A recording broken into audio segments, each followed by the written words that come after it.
Bem-vindos ao canal Você Está no Ventando, aquele que sempre vos traz a verdade de volta. Eu sou Valdileme e nós estamos aqui para dar continuidade neste nosso objeto de análise, tentando agora. A gente já passou pelo processo, vamos dizer, histórico, né? Tivemos vamos dizer, umas reminiscências históricas, visto aí como a questão de fundação, de criação da OTAN, a questão a compreensão dos últimos eventos com a União Europeia, aliás, a própria Europa mesmo, mais abrangente e tudo. E de forma que a gente vai tentar agora dar vamos dizer assim, vamos tentar agora, a partir daquilo que foi os eventos que ocorreram, o processo histórico, a gente tentar fazer alguma compreensão dos fatos, né, em si, fazendo uma certa avaliação disso, né, dando pesos, valor para esses pontos da história, e para poder chegar na conclusão se aquelas afirmações ou colocações do Bobachov, como chamam, elas de fato têm sentido, né? Mas se você estiver vindo aqui pela primeira vez, eu gostaria de lhe pedir que você fizesse sua inscrição, você assinalasse a sinetinha para receber as novidades do canal, visitasse outros vídeos que a gente tem publicado no canal com outros objetos de estudo interessantes, e também, além de compartilhar com seus amigos, tal, vocês participarem vamos dizer assim, com seus argumentos, né? Você pode participar jogando a sua compreensão para mim também me municiar de argumentos outros, beleza? Tudo naquela história, né? Menos a história do planeta, ou seja, da Terra plana, que essa não tem cabimento no nosso mundo. Você é mais esperto do que isso, com certeza, beleza? Pois bem, os jornais da Europa criticam Bobachov, não é porque ficam preocupados com o Brasil colônia, com o Lula. Elogiam o Lula não é porque acha que... Por exemplo, a The Economist faz todo mundo aqui, os analistas da esquerda, analisaram o nosso grande líder estapafurdiamente mesopotâmico, que chegou lá na groselha e tal, e todo mundo acata, todo mundo recebe, todo mundo e tal. Não, isso não custa nada para eles falar. Mas eles dão um jeito de falar, principalmente quando cria um confronto, o problema para o Bobachov. O problema está sendo o Bobachov. A história é essa. Se não tivesse Bobachov, a história estava do outro jeito, ponto. Eu dei isso só de exemplo, só para dizer o seguinte, olha, então, o que é que está fazendo ele bater desse jeito na OTAN e na Europa? É porque na OTAN, que queria a guerra com a Rússia, do antigo chefe, Biden. A Europa, as lideranças que estão ali, todo mundo caíram na conversa do Biden. A guerra na Ucrânia, que é o que detonou a OTAN, quem rebentou a OTAN, foi perder a guerra para a Rússia, lá na Ucrânia. O russo desistiu de vencer por WO, que seria só ocupar Kiev nos poucos dias que começou a guerra. Ele voltou para trás e resolveu jogar um xadrezinho com a OTAN. Detonou a OTAN. Quando ele detonou a OTAN, todo mundo se desesperou. Mas vamos lembrar só essa história de OTAN e Europa. OTAN, Império e Europa. Olha lá. O Bobachov jogou a culpa toda na OTAN e na Europa. Mas vejam só. Quem queria a guerra com a Rússia? Era a Europa? Não. A Europa, a rigor, vivia uma relação de aliado com a Rússia naquele momento. Porque a energia que a Europa tinha para resolver o problema de inverno e para o desenvolvimento, para o progresso industrial da Europa, vinha de graça, entregue na porta de casa pelos gasodutos da Rússia. É diferente de hoje. Tem que importar nos navios dos americanos em GNL para botar lá na Europa. Os olhos da cara estão pagando energia para se esquentar no inverno.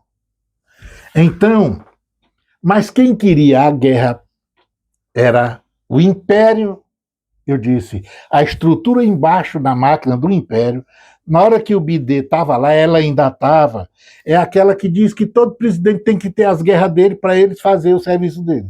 Sem falar que, ao criar um conflito na Ucrânia para a Rússia, não ia só debilitar militarmente a Rússia, ia ganhar uma guerra. O sonho deles era esse, lá na máquina da guerra no Império. Isso não era a Europa ainda, tá lá só eles. Eles puxam a Europa como vassalo, bucha de canhão para ir depois no lugar deles. Aí derrubaram um governo legítimo na Ucrânia, iam tirar a Rússia da sua base no Mar Negro, ou seja, transformar o Mar Negro num lago da OTAN, ia levar a OTAN para as fronteiras da Rússia nas condições que o Brzezinski dizia, Kissinger dizia que seria o segredo para derrubar a Rússia, seria exatamente ter a Ucrânia.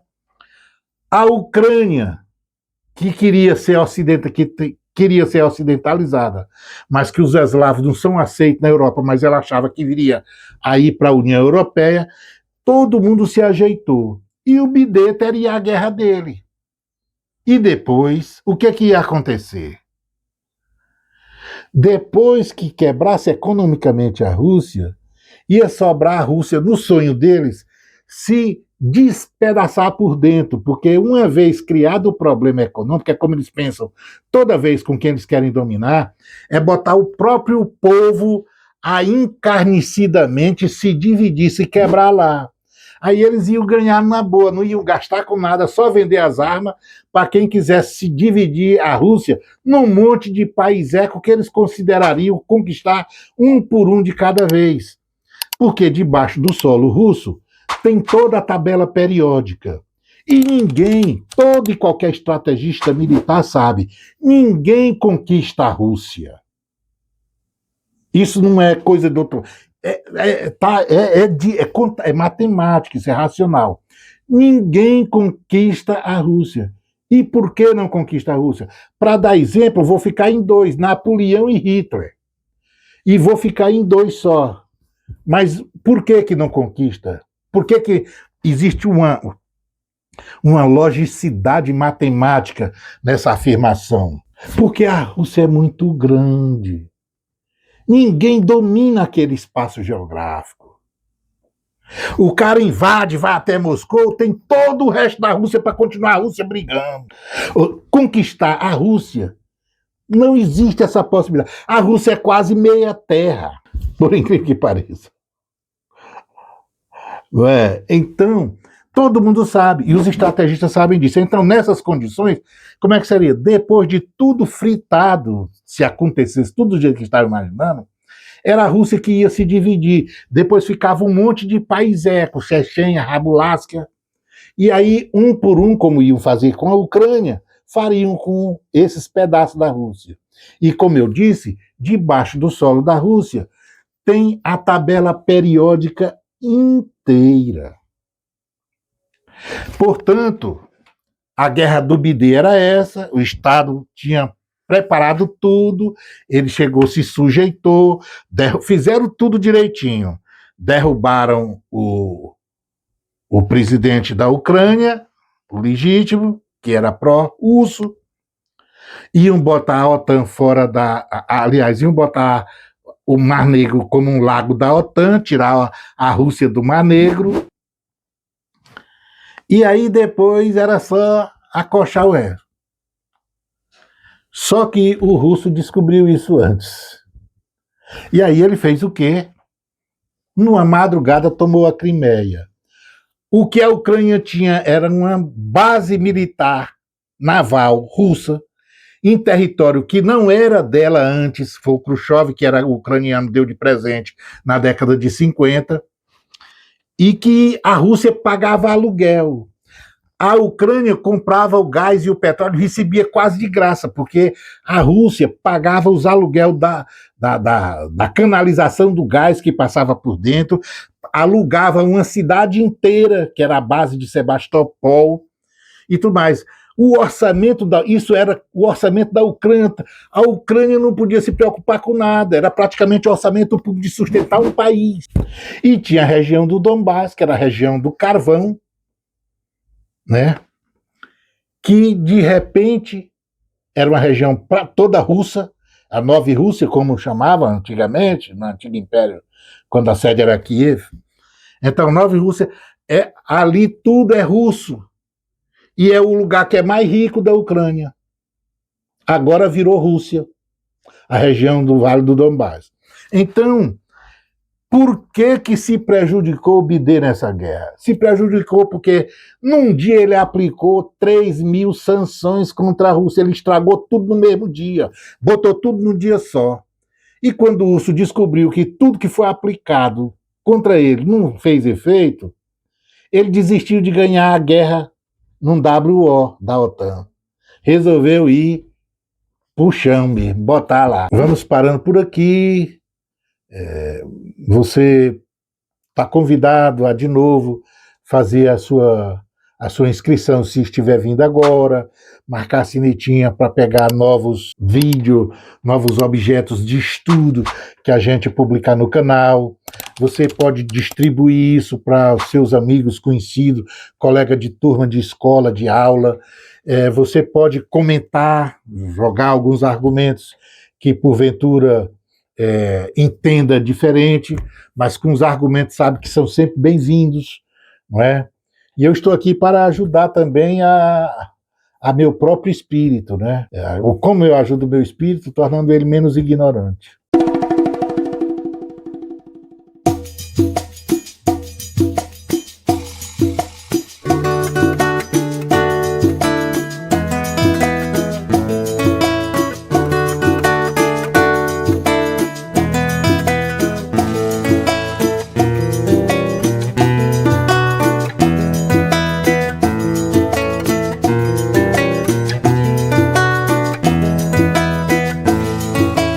A aventura se lança, pá, desce a lama, balança, preto e pobre na dança. Pra fuga nem pra gelança, tá, coação com aliança, resistindo à mudança. Putaria na praça de nossa Trindade Santa, zomba ausência de raça, capaz de sangrar a pança. Chega a justiça das massas, vem empunhar a lança.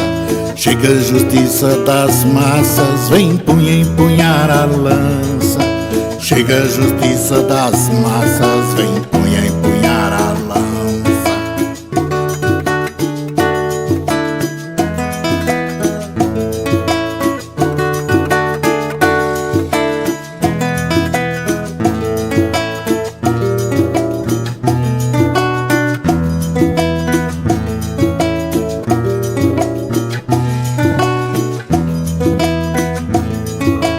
Meu verso se agiganta, Zé, frente a um sacripanta, não more na garganta.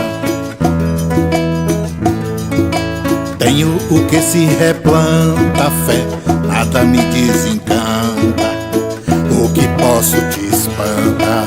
Putaria na praça de nossa Trindade Santa, sombra ausência de raça, capaz de sangrar a pança. Chega a justiça das massas, vem empunhar a lança. Chega a justiça das massas, vem empunhar a lança. Chega a justiça das massas, vem empunhar a lança. Lê, lê, lê, lê, lê, lê. La, la, la, la, la, la. Lê, lê, lê, lê, lê, lê. La, la, la, la, la, la.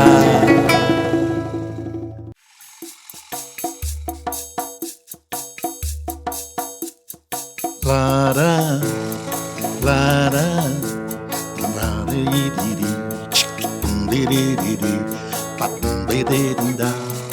Lara, lara, chikum, diriri.